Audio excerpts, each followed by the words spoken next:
does not concern you. It's between me and your circus clown of a father. A goodbye fist! Why are you doing this? Killing time before my flight. Arale, quick, it's playtime, honey. Go show the bad man how you play tag. Oh no!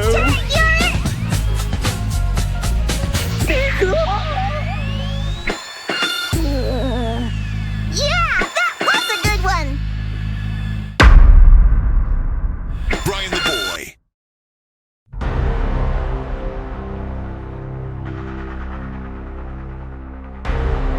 Hey, it's me, Goku. The Dragon Ball universe is bigger than you think. In fact, it's huge. Hey,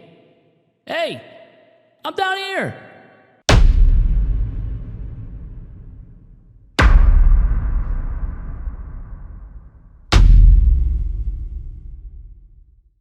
One of the most common things said in the comments of my previous video on Dragon Ball retcons was that perhaps Beerus failed at destroying the dinosaurs because he claimed that he did so. It's a little world called Earth. Wasn't that the one with all those dinosaur creatures with their attitude problems? They were so rude, I drove them all to extinction. But we know in Dragon Ball and in Dragon Ball Z, the dinosaurs are around.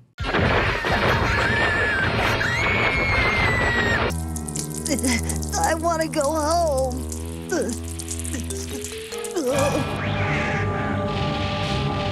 So maybe he was just so lazy that he thought he got the job done, but he never accomplished what he set out to do.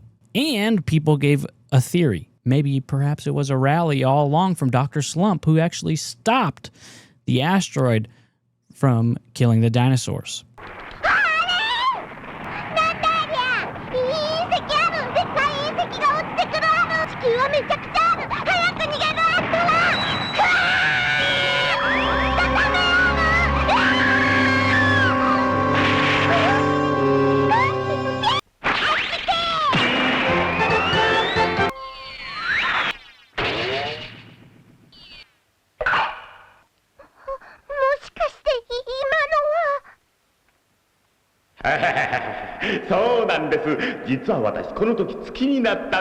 And if you think about it, it is true that Dr. Slump is canon, because not only are there many times that the two series have crossed over, but Toriyama penned it himself, which makes it canon. In my rules of Dragon Ball canon, at least, they are one and the same. Now, this does come with its own problems, if you think about it.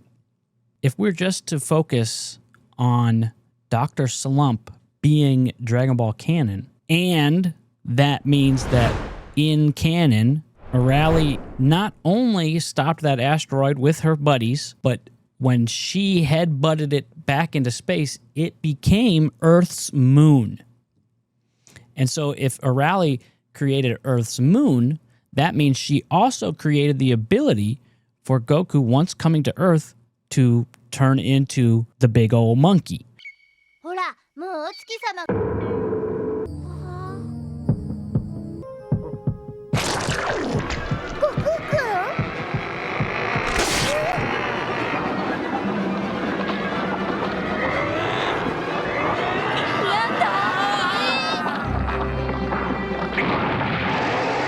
And if that's the case, that means she at least led to Goku killing his own grandfather. But if that's not enough, she also, in both manga and anime, used a grow ray gun to enlarge the moon. And at the time she did it, we know that this took place in the same years in which Goku killed his own grandfather. So she's not only the reason dinosaurs exist, she's also why Grandpa Gohan doesn't exist anymore. And what would have been if he survived? I mean, he was super old and a human, so he probably wouldn't have lasted that long. But either way, there's quite a lot of details there that really pull us all together. Now, since these two series are within the same universe, I thought I would try to catalog all the times they crossed over into each other's series as much as I can. I like to do this if anime is available. So, with that being said, let's check out some stuff. In episode 2 of Dragon Ball, we see a poster of Arale in Bulma's house. I'm going to go get some food that will make me big and strong. I'll bring some back. You might wind up being food yourself if you're not careful out there. In episode 3, we see the Tori bot clinging to a palm tree, and only in Japanese, he says, "Penguin Village, this is not."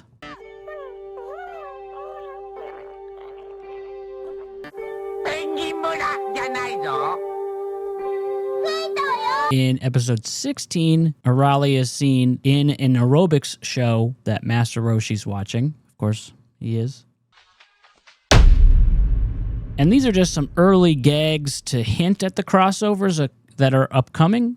But then later, there's a full arc that Arale takes part in, helps Goku, etc. This is part of the Red Ribbon part and the General Blue arc. Goku finds himself within Penguin Village, which is like the Dr. Slump town. He needs his dragon radar repaired, in which Senbei does do so. And then Arale defeats General Blue very easily, shocking Goku, pushing Goku to realize he needs to train more. He thought he was pretty powerful, and then she just freaking does the unthinkable, and he says himself, wow, what the heck? I guess I gotta train. So maybe without her, maybe we wouldn't even know Goku the way we do today.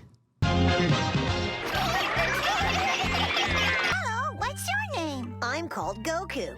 My name is Arale. Oh no, how can I get the radar fixed if I can't get home? Are you sure it's broken? Yes. Then that means a doctor can fix it. I just hope it's really fixed.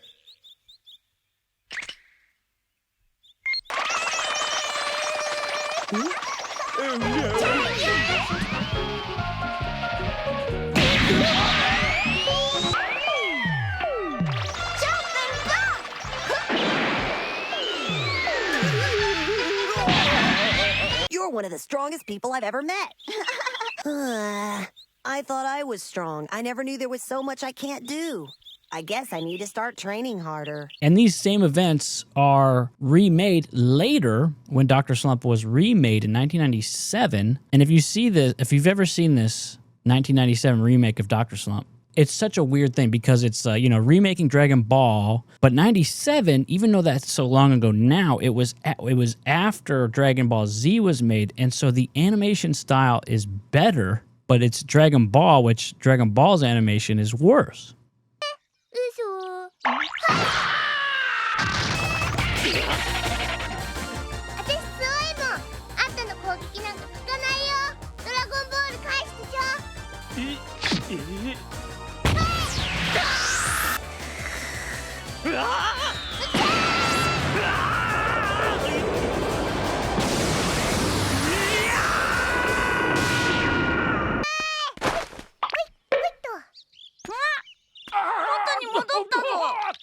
So anyways, I just thought it was cool to see this new perspective on the Dragon Ball style, but like in the newer age, even though it was still 97. Yeah, so we get the same events just from Arale's perspective instead of it being Goku's show, it's Arale's show.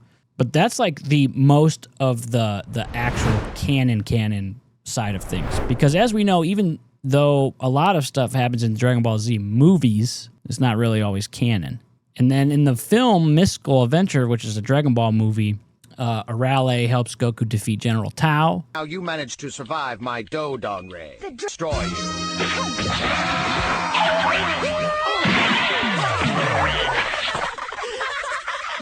Suckers, take this!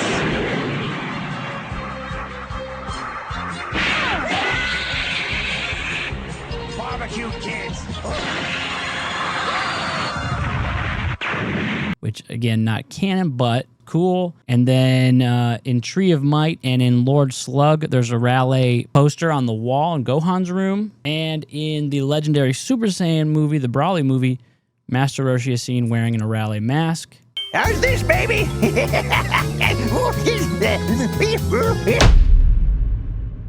And in Wrath of the Dragon, Trunks has a King Nico-chan toy. And so there's all these little tiny gags in the movies. They signal that like maybe Arale was like a pop culture figure phenomenon to everybody at the time. Decades later, Dragon Ball Super continues the tradition. In episode 43, Goku is accidentally sent to Penguin Village again because his instant transmission goes haywire. And so we have a cute little revisiting of that. Pokey poo, pokey poo, pokey pokey poo. Oh, hello. What the? But then also, episode 69 of Super, Goku and Vegeta fight them. And, you know, it's really embracing the crossover gag, but cementing they're in the same universe even further. Help me now! Arale! Vegeta! What did you do this time? That girl's way too strong. Only a character from an early 80s gag manga could have so much power. What's a gag manga? You two know each other? Okay, I caught up to you! Get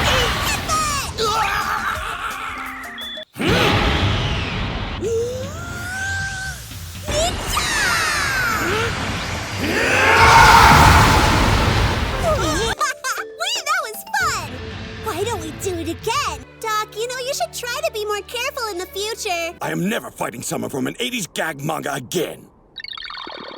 And fun fact, it's, I think, the only time that Vegeta ever breaks the fourth wall. So that's kind of a fun episode. I mean, also in that 97 remake, they have all the Dragon Balls. They summon the dragon. A wish is made. The dude gets a tractor. You know, so it's a whole thing.